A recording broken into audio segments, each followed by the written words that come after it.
Hey, let's move on and let's talk about Neville and Rich Swann. And here's the thing.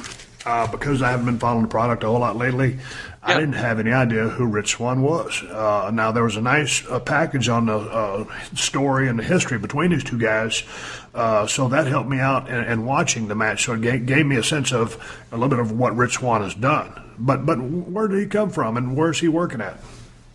He was a real heralded indie guy, and he was in the Cruiserweight Classic, and there were a lot of people who were really excited to see him end up getting signed and getting pushed. He's the third champion. They went with TJP first, TJ Perkins first, and then Brian Kendrick, and then Rich Swann. As as he's been champion, he's had good matches, but his character hasn't caught on, and I think that there's a feeling that Neville really quickly asserted himself when he came back as a heel as the strongest personality, heel or babyface, in this division. And this match did sort of seem set up from the beginning to be the coronation of Neville as the centerpiece heel of the division. And I mean, Rich Swann will get his rematch, and Rich Swann's a good worker. Personality-wise, there's a little bit too much Iceman King Parsons to him, and Yeah. I just didn't think in 2017 in a division that the knock on it has been it's not cool enough. It's just indie guys doing spots who are either vanilla or smiling and a little too happy-go-lucky, and they wanted a little more of an edge, a little more a toughness to the division, and Neville gives that. Austin Aries, who's been recovering from injury and on commentary, brings that, and so this match was. It was a good match, but I was happy to see Neville become the guy, and I think he can be kind of the Charlotte of his division if they give him that chance. I don't know what you thought of the video package in his demeanor, but it's a lot different than the nice guy Neville, who was just on the main roster kind of as a lower mid-card guy last year. Well, that was because it was bland, it was generic, there was nothing to believe in. It was just it wasn't good. So Yeah. I just have here in my notes. I just have Neville has turned it up a notch. I love the mean streak, and of course in the commentary, I think you heard the word mean streak about 2 or 3 times, and it's a word that I use all the time, and that as a heel you must have. So I like the Neville. First of all, I like his body of work. Guy looks like a powerhouse out there. I love what he can do mechanically in the ring, good psychology. There's nothing that he can't do. But just the fact that, hell, now he's got some attitude. If he can continue to hone that and perfect that character a little bit more, I just like that dirty, nasty side of him. Hell of a damn hand in the ring. You know, as far as Rich Swann goes, he did a bunch of great stuff. I thought, when I think of some of these cruiserweights, you mentioned Austin Aries, and he kind of wrestles with that attitude. When I think cruiserweight, I always go back to Dynamite Kid.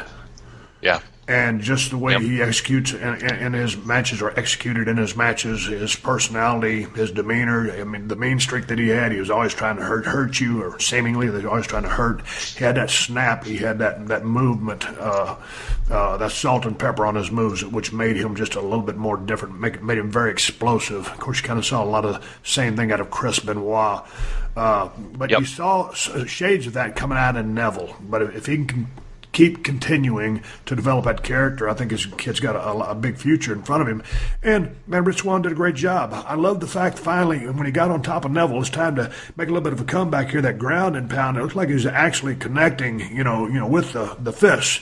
And so I was like, it's nice to see contact from a babyface. When it's time to get some ground and pound, it looks like he was getting it.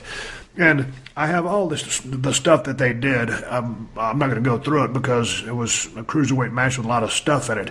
Again, they didn't rush anything here, Wade. They took their time. They told a story. They sold everything. And at the end of the day, I just wrote a very good match. Yeah, and I mean, the thing about Swann, I mean, like the spin hook kick he connected on late in the match against Neville. Yeah.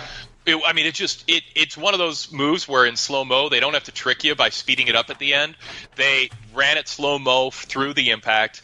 I mean, I'm not sure that you want to take a lot of blows to the head like that in your career, but it was right on target. It looked great, and that's what Swann is known for. I mean, he can do the flashy moves, but it's that sense of, is he a guy you'd want on your side in a street fight?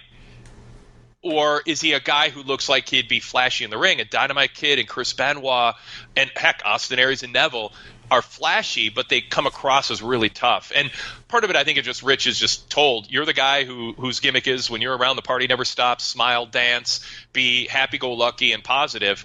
And I think it's the same instructions New Day were given when they first started, and the fans rejected it. Fans have been a little bit more accepting of Rich in that role, but I just don't think it's a lead babyface champion demeanor, and I'd like to see Rich show a more serious side from the time the match begins to the time it ends, and then show that positive personality otherwise. But I mean, he's an amazing athlete. The work he did in Pro Wrestling Guerrilla and Combat Zone and Evolve, I mean, he earned a reputation for being a guy who you would pay to see. Just don't know that it fits as the lead guy in this division right now. But go to the finish, a superplex off the top turnbuckle right into the submission. I thought it was a very good finish. Man, a submission's a submission, and he's the heel. Go ahead. Neville clamped it on in a way that I loved. And Swan, he pushed the border of overselling, but I don't think he crossed the line.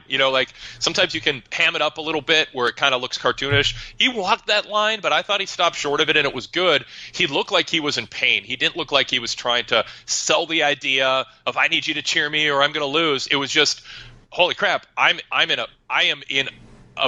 in pain. I don't know what to do, and it made it more credible when he had to tap. But Neville, I believe him. Like, if he had never played a babyface role, I would totally believe that this is a guy I would not want to bother in a hotel lobby if I bumped into him the day of a show.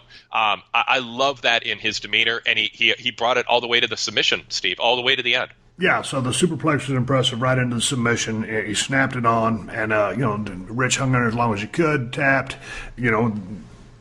Neville hung on to it just a little bit longer than he needed to, just because that's what a heel would do.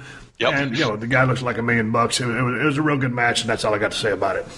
And I loved when Rich kicked out after the superplex that Neville was surprised, but he didn't do what's kind of the thing to do these days that I think is overdone, which is create a big dramatic scene with facial expressions of, I can't believe he kicked.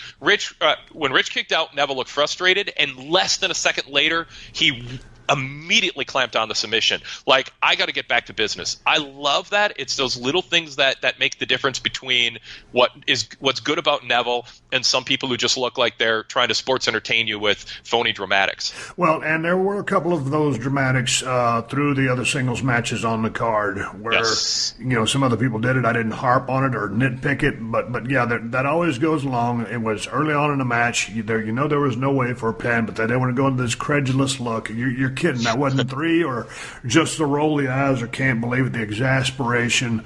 So that happened in a couple of other matches. Didn't want to go there, but yes, that is done way too many times, way too often, and it didn't happen here. Boom, as soon as he kicked out, submission, and there we go, finish.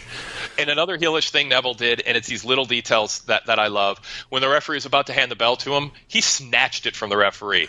He was rude. He was a jerk about it. He snatched the belt, but it backed up his heel personality, and it also backed up the notion that he cherishes his title and he wants it immediately because he earned it. And the way he stood on that second rope and raised it into the air like it weighed 1,000 pounds, and it was this most prestigious moment for him. I mean, just everything about his body language, him walking backwards after winning, and that grimace on his face, just looking like he was satisfied that he won and he loved inflicting pain. Like that, all that there is just so well done. I've become such a fan of Neville's heel act. Well, yeah, and again, completely opposite of his babyface work because he's just the guy that gravity forgot, whatever the hell it was. Yep. Hey, and just whatever. The kid's a badass athlete. He's very technical, does a bunch of good stuff. And now, if they can just further him down the road in this vein that he is, that's gonna money. That's money. That's a character that I can believe in, despise, hate, respect, and don't get me wrong. His babyface stuff was great. It just didn't have an identity. It didn't mean anything. Yep. There's no character development. So Neville, I'll shut up. But Neville now in a heel role, man, keep going, brother, because you got it. You can't teach him anything more technical, but he's about as technical and well-rounded as you can get. So just keep the character work up because I dig it. Yeah,